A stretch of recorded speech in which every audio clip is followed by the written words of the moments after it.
What's going on? What's going on? Been a minute. Been a minute. Definitely want to jump in here.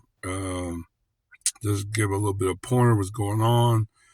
I know South Carolina had their Democratic primary. Joe Biden won. They said enormously, but basically, like I said, Democrat Party's not really doing a fair election. Basically, the only choice in that primary was Joe Biden, as well as he only basically received a total of the total election was 4% of basic voting. So that's like maybe like out of 3 million registered voters, maybe about almost 2 million, about a million and a half, maybe a million and a half Democrats. You only had about maybe a little about over 120, 130,000 voters that actually came throughout the state from the primary. Um, so it's not really looking too good for Biden as well. But I definitely want to just talk a little bit about what's going on.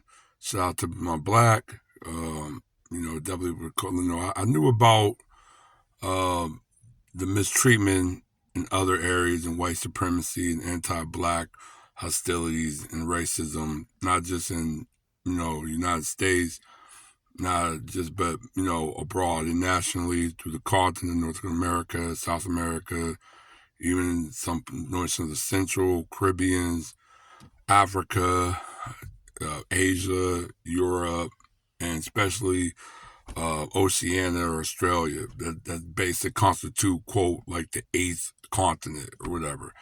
Um, but definitely, I always tell people like slavery was a very organized global system, as an economic hub, an economic system that many Europeans, when they went to a new place or new areas of basically trying to colonize or whatever or settle in, this is almost like the go-to idealism that they think of when they're trying to build or create uh, something out of nothing.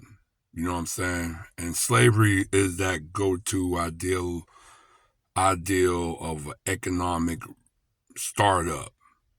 You know what I'm saying? In almost like a steroid for economies to really pick up steam. Um, but you had slavery damn near in every area. You had slavery in Australia. Yes, you had slavery in Australia. Like I said, shout out to my man Black. I knew about the slavery in going on in Australia in certain parts like the Queensland's area. Um, Definitely major areas. Sydney, parts of Melbourne, there are areas on the western uh, end of Australia near where Perth would be.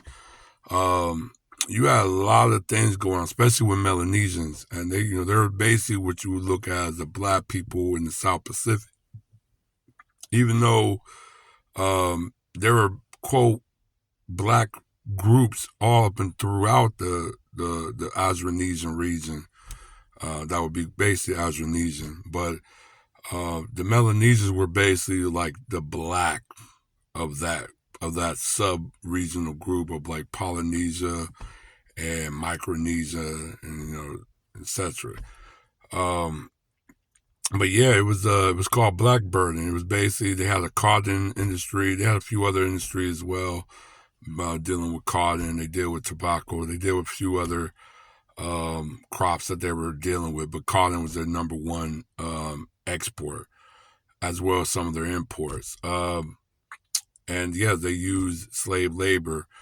I think almost close over 60,000, 62,000 Melanesian slaves basically went to Australia from the Melanesian region, in the Papua New Guineas, Solomon Island, I think Vanuatu or something like that. So you had a variety of different Melanesian people going to Australia, Queensland areas, certain other areas near Sydney, other areas near Melbourne, in other parts of Australia, but majority was in Queensland. Basically used for basically slave labor.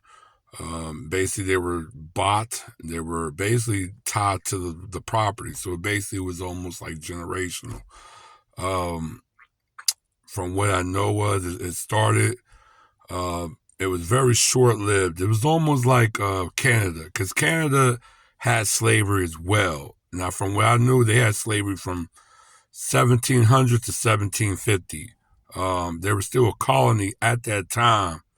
So, if you say on record, did the quote country have slavery? They'll say no, but as a colony, they did have slavery, and the slavery lasted like 50 years, around 50 to 55 years. So I mean, Australia is, like I said, at the time they were already what you would say as they were pretty much they were pretty much establishing. They were still a country, but they were a newly country.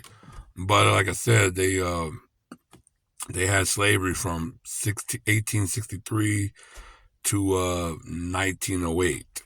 That's when they kind of like abolished the Melanesian slavery, Australian slavery out there in that area. But there were still certain accounts. They even went into like the 1850s.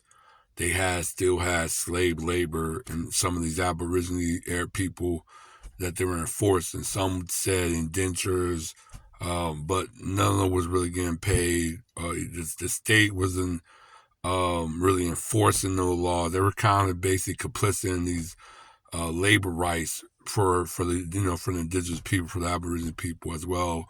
A lot of these Melanesian workers that was basically kidnapped and held hostage and forced to work free labor out there.